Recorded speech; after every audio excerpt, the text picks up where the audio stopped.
doesn't like sandwiches? All you need are 2 pieces of bread and your imagination to make the perfect sandwich. But sometimes things take a dark turn. Here are 20 brutal sandwiches from 200 years ago. Number 20. Tongue sandwiches. You sit down at your dinner table in the 1800s and look down at your sandwich. So far so good, right? Now, imagine your shock as a tongue sticks out of it.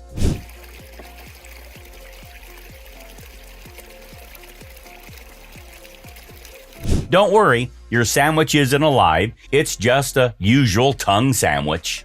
Tongue sandwiches were perhaps invented by a butcher with a dark sense of humor who decided that the best use of a cow's tongue is not to let it continue mooing, but to slap it between 2 slices of bread and call it lunch. The preparation was simple yet horrifying, boiling the tongue until it's tender. This step is crucial, not for flavor, but to prevent the tongue from curling up and attempting to escape its fate. Chop cold, boiled tongue very finely. Have bread sufficiently stale to cut nicely. Remove the end crust, butter, and cut a very fine slice, and remove the crust. Spread it with the tongue paste. Roll each sandwich carefully, tie with narrow ribbon, and put away until wanted. And to top it all off, this wasn't some rare, obscure dish reserved for the fearless. No, tongue sandwiches were surprisingly popular. People would eat them in railway stations, at street vendors, or even at the family dinner table. Number 19. Baked beans and lettuce sandwich. Let's just agree on something. Baked beans should stay in a can and not be in sandwiches, spread all over soggy bread. Simple and speedy breakfast sandwich called toasted sandwiches with baked beans. These beans, mushy and slightly menacing, have a texture that feels like they're perpetually plotting something against your taste buds.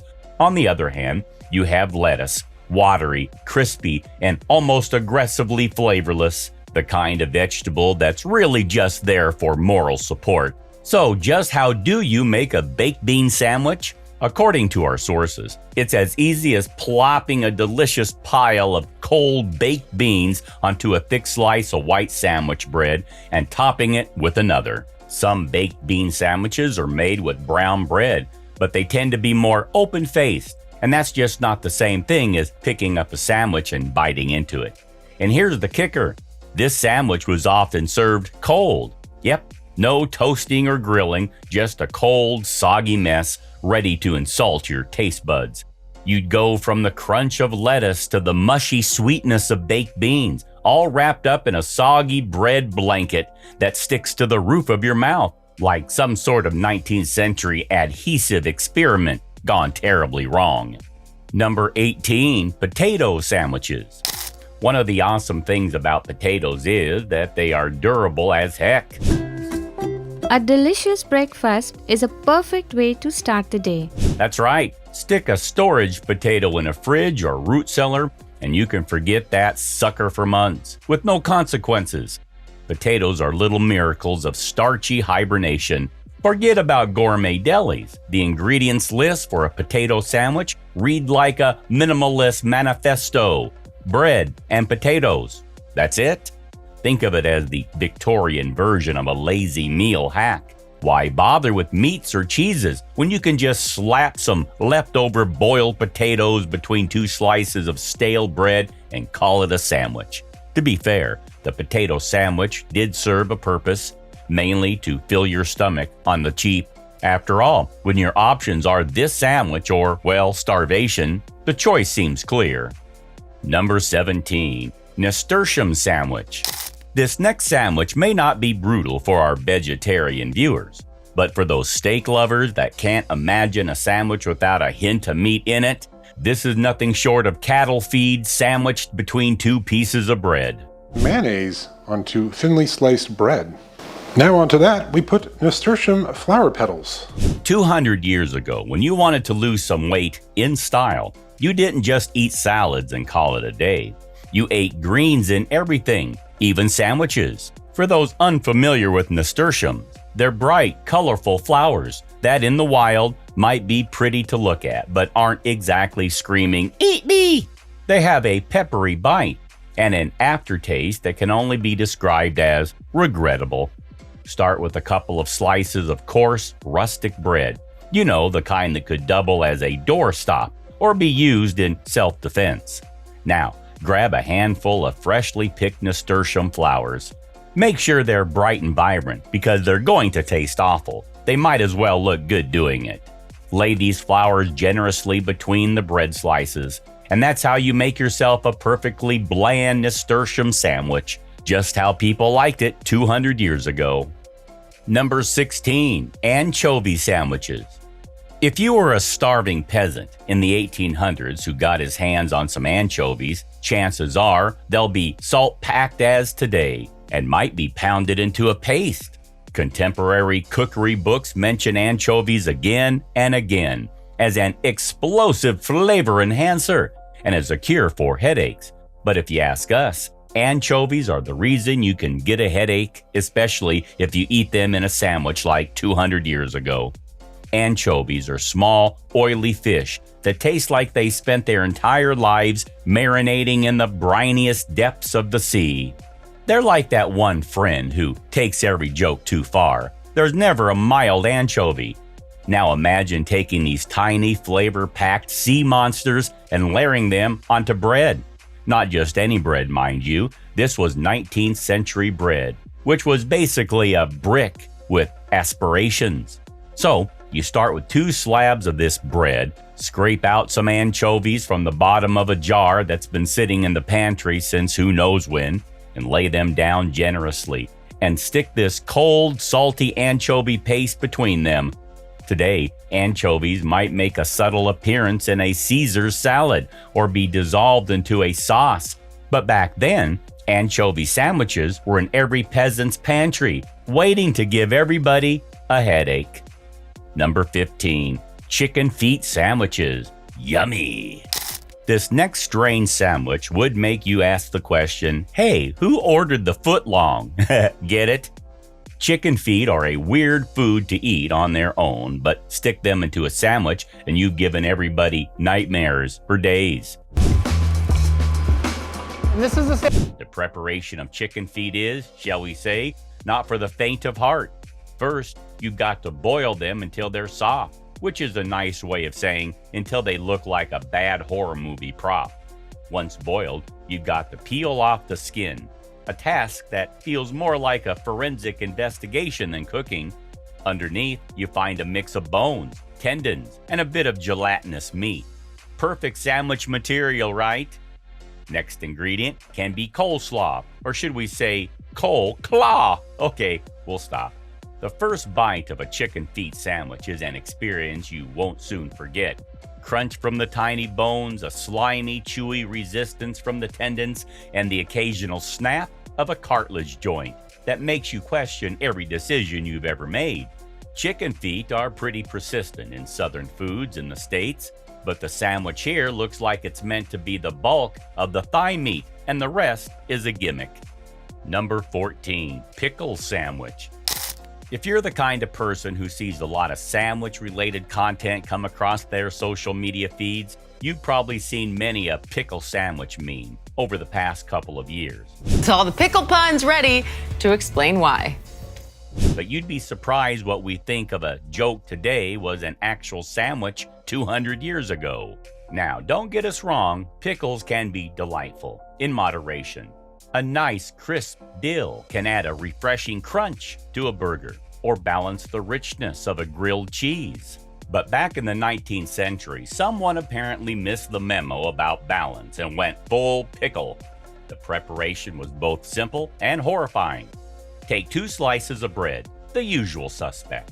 Then, a heap of pickles, sliced lengthwise if you were fancy, or just piled on whole if you were feeling particularly reckless.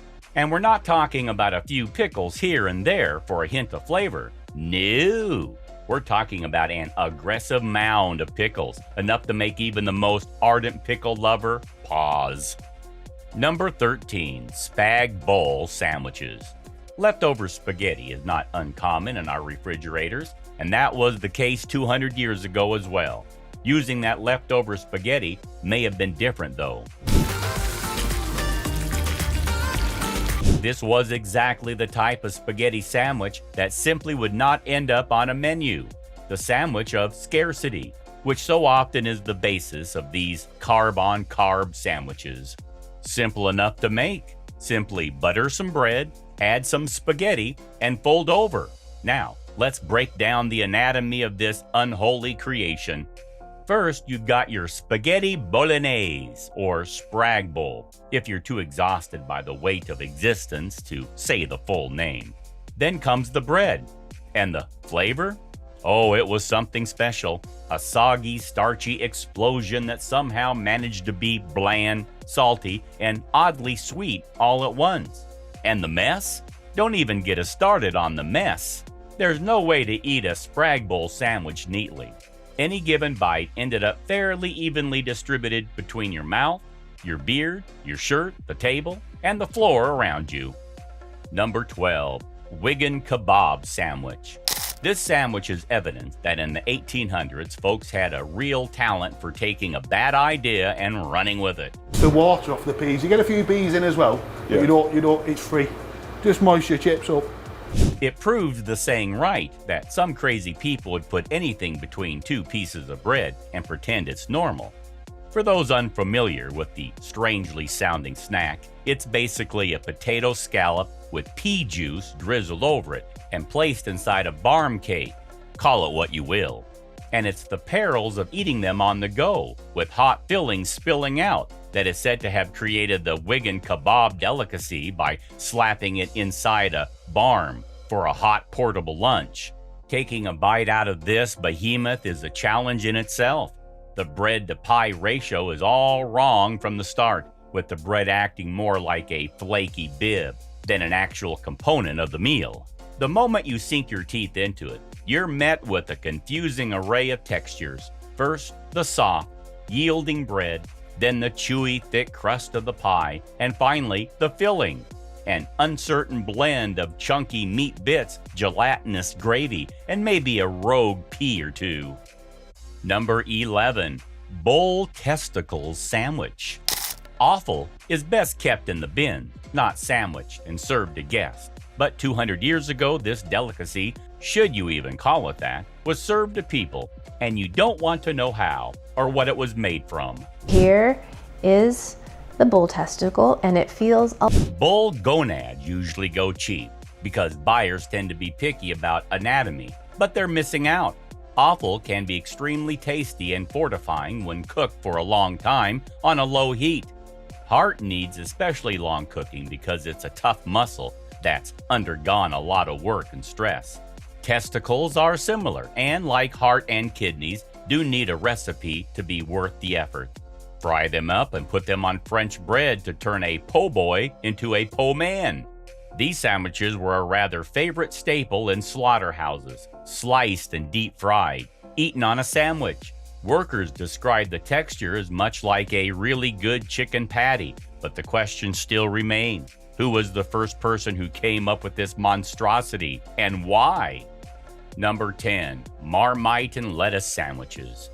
Towards the end of the 19th century, we were blessed with Marmite, and some evil people couldn't wait to get their hands on it to create the most brutal sandwich known to man.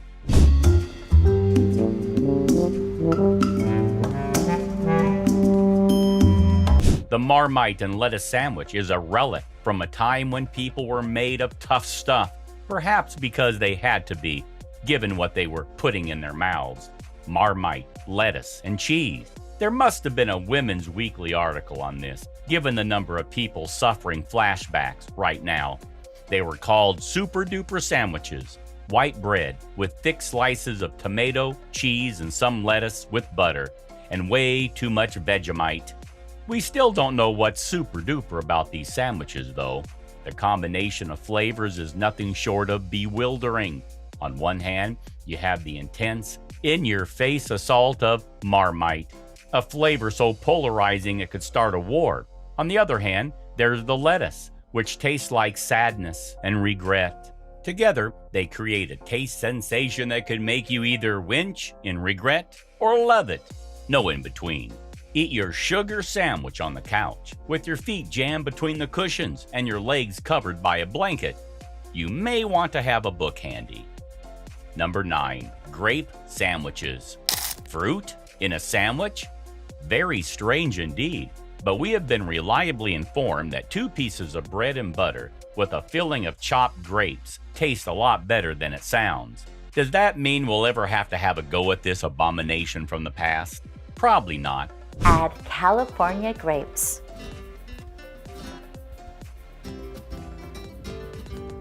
A grape sandwich is just one of those sandwiches from 200 years ago that looks like it came out of a horror story with the weird green blobs mushed between 2 slices of bread.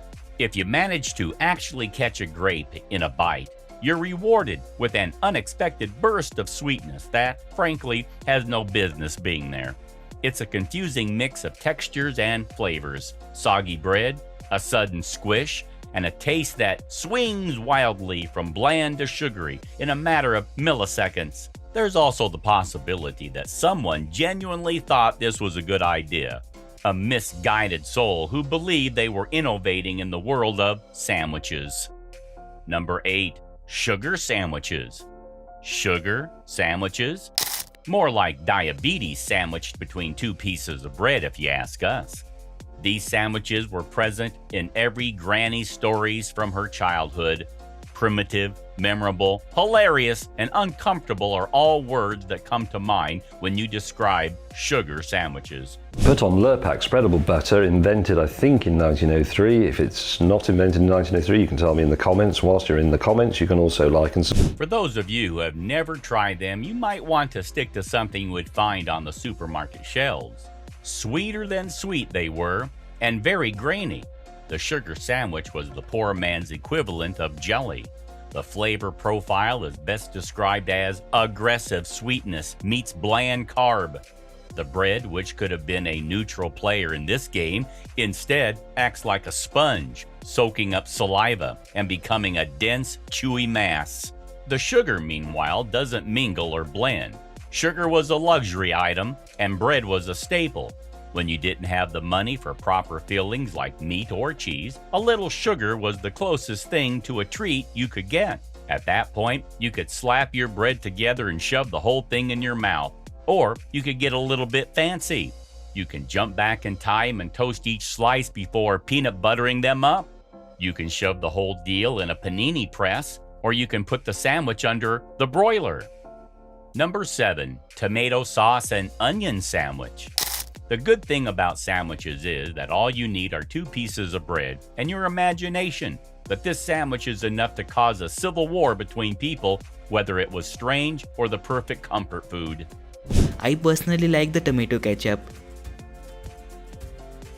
This sandwich is noteworthy, not only for the fact that it has a season the tomato, but it has a season each slice of tomato and the slice of onion. Not only that we season them with salt and cayenne pepper, we thought this day would never come, an old-timey recipe that calls for seasoning. The raw onion's pungency is so strong it feels like a personal attack.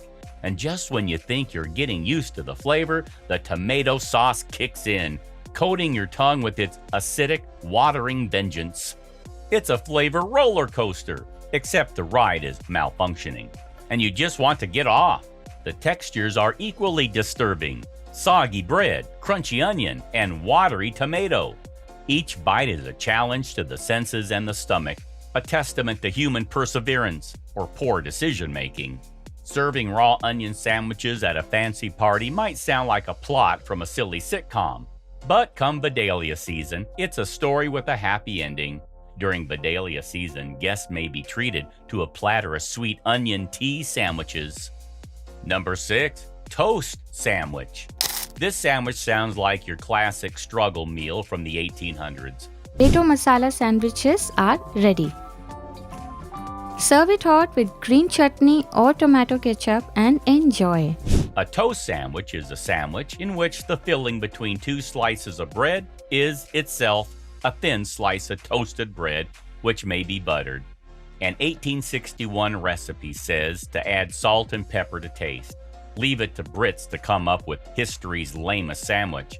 It's the culinary equivalent of saying, "I'm so bored I could eat drywall," and then actually doing it. This recipe is just a ploy from Big Bread to get us to eat more bread. Once the toast is ready, you carefully place it between two slices of plain, soft bread. These slices aren't even toasted, they're just there, as if to mock the very idea of what a sandwich could be. You might add a pinch of salt and pepper if you're feeling particularly daring, but let's be honest, no amount of seasoning can save this sad sack of starch. British food used to be a punchline. One cannot trust people whose cuisine is so bad. Then French president remarked in 2005. What kind of culinary inventions, dodgy beef aside, led to the caustic remarks of the French president? Probably something like the toast sandwich. Number 5. Liverwurst sandwiches. A filling in a sandwich made on rye or whole wheat and dressed with mustard and sometimes raw onions. Liverwurst was a sandwich that haunted many peasants back in the 19th century, though even then it seemed oddly old-fashioned. And even then, it was wildly popular since it didn't look like other luncheon meats, pâté-like with a coarse texture and grayish-brown color. But it was cheap, which is partly why it was on many sandwich rosters from the past. For the uninitiated, liverwurst is a type of sausage made primarily from liver, often calf, blended with a variety of other organ meats. It's seasoned and then ground into a paste that's about as appealing as it sounds. If liverwurst could speak, it would probably apologize for existing. The texture, somewhere between gritty and creamy, coats your tongue and clings to your taste buds like a bad memory. The meat was smoky, salty, and tastes slightly of liver, and had a pleasing texture with a firm sort of squishiness. Number 4. Lampredotto Panino. With a name that sounds like it was a noble's breakfast, the origin and reality behind the Lampredotto Panino, or simply cow stomach sandwich, is much more brutal. Il nostro panino del lampredotto è pronto. We'll concede that if you're vegetarian or have very refined taste, a Lampredotto Panino isn't going to seem like your cup of tea. Lampredotto is made from the innards of a cow, specifically with the abomasum, one of the quarters of the stomach. It's like if someone took the garbage disposal of a cow and turned it into a gourmet experience. It gets boiled with various herbs to make it tender and well seasoned. Next, it's cut roughly and then placed on sandwich bread, which in turn gets dipped into a broth to make it even more flavorful. To prepare the Lampredotto Panino, you start with a crusty roll or a ciabatta loaf, which is the only thing about this sandwich that might be considered pleasant. The bread, assuming it's fresh, has the potential to be a decent vessel. But then you pile on the Lampredotto, which after being cooked and seasoned is sliced thin and looks somewhat like a slab of rubbery grayish-brown meat. To taste, you can add the traditional green sauce, or if you're a purist, just go with simple salt and pepper. What you might not know is the origin of its name. It seems to derive from a type of fish resembling an eel, the lamprey. Ultimately, the aesthetics so closely resemble that strange mouth of the fish that they decided to give it a similar name, but something that goes down a little easier. Let's say Lampredotto. Number 3, jellied eel sandwich. The UK has been bullied enough over jellied eels. This cold, gelatinous dish has haunted British taste buds for centuries, but they can't stop adding it to their meals and shocking the rest of the world with their disgusting combinations, like the jellied eel sandwiches. Each bite of this sandwich is an exercise in texture that can only be described as slimy surprise. The bread becomes increasingly mushy as it absorbs the jelly, turning into a gooey, fishy sponge. That's a marvel of modern misery. And why would anyone garnish such a sandwich, you ask? Think of it as a rushed piece of homework you do on the bus. but you're writing it using your fancy italic pen, hoping it'll help your mark. In fact, garnishing it is like rearranging furniture on the Titanic. The aftertaste is where things really get interesting or horrifying. The jelly leaves a lingering fishiness in your mouth that refuses to be washed away. It's a taste that seems to seep into your very soul, making you question every meal you've ever had and every decision that led you to this point. So thoroughly inoffensive, it's an affront to more creative cooking, which means just about every other dish in existence. This item is a relic of the dark days of British culinary history. Our nomination for the most insipid sandwich in existence. Number 2, fried brain sandwich. Fried brain sandwich? More like a good old prion sandwich. Sounds like a delicious way to get a prion disease, which will eat your own brain. That's what you call the circle of life, right? But eating brains is nothing new. Oh, it's not bad at all. No, it's Very eggy. and you can see it's breaded. The organ is eaten in a number of cultures, mostly out of necessity and as a result of people not being able to afford nicer cuts. In the Midwest, a fried brain sandwich is typically a fried brain patty on a bun, topped with mustard, pickles, and raw onions. But when mad cow disease broke out in the late 90s and early 2000s in the United Kingdom, restaurants in St. Louis either took brain sandwiches off their menus or switched. A brain sandwich is cheap, but apparently not the easiest thing to make. Cooks have to remove the membrane before battering and frying it. Most add mustard, onions, and pickles to mask the grotesque flavors. Many think this historic sandwich looks like a tenderloin, but a major difference is the thickness. Tenderloins are typically thin, but brains are just brains. They are thick and meaty. While the original brain sandwich was made with cow brains, due to mad cow disease, restaurants that serve them now use pig brains instead. That's more appetizing, right? Number 1, fried oyster sandwich. We love oysters, but have us chop them up and put them with olive oil between bread? It was like eating a slime sandwich. To make an oyster sandwich, you'd start with some bread, but not the fluffy, pillowy slices we know and love today. No, this was 1800s bread, dense, stale, and about as appetizing as a brick. You'd slather some butter on it. Now, oysters in themselves are already a bit of an acquired taste. They're slimy, salty, and have the consistency of something that might just slide out of your hand if you're not careful. They're basically the Jell-O of the sea, but without the fun colors and fruity flavors. If you were lucky, you'd get a fried oyster, where the batter would have a nice crunch right before you bit into the same squishy, slimy mess inside. It's like life gave you a little glimmer of hope and then immediately snatched it away. The textures alone were enough to make you question your choices. The bread was chewy and tough. The oysters were slippery and gelatinous, and the whole thing was a wet, dripping mess. It was a sandwich that seemed like it was actively trying to escape from itself. These were some 20 brutal sandwiches from 2,000 years ago. If you think we missed any, please let us know below in the comments, and don't forget to like, share, and subscribe.